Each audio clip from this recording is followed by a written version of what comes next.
મનની શુદ્ધિ જ પરમ આવશ્યક છે.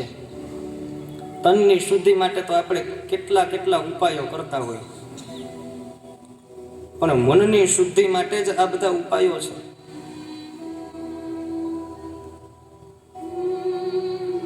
એટલે જ મહાત્મ્યમાં કહ્યું કે એતસ્માદ અપરમ કિંચિન મનઃ શુદ્ધ્યૈ ન વિદ્યતે. આ એમનેમ પ્રાપ્ત નથી થતું. જન્માંતરે ભવેત પુણ્યમ તદા ભાગવતમ લભેત.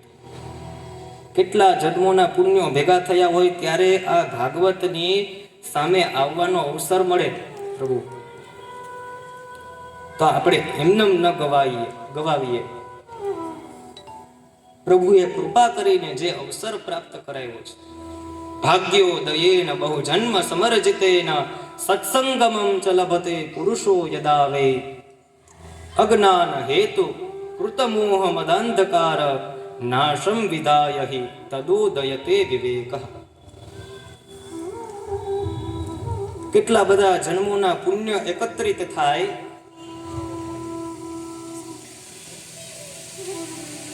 ત્યારે આ સત્સંગમમ ચ લભતે પુરુષો યદા, ત્યારે આ સત્સંગનો લાભ પ્રાપ્ત થાય છે. શું લાભ? તો કે અજ્ઞાન હેતુકૃત મોહ મદાંધકાર. આ અજ્ઞાનથી,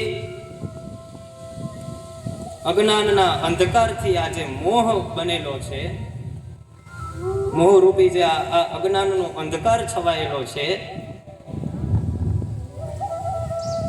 એ અંધકારમાં પ્રકાશ થાય. કેવો? તદોદયતે વિવેક.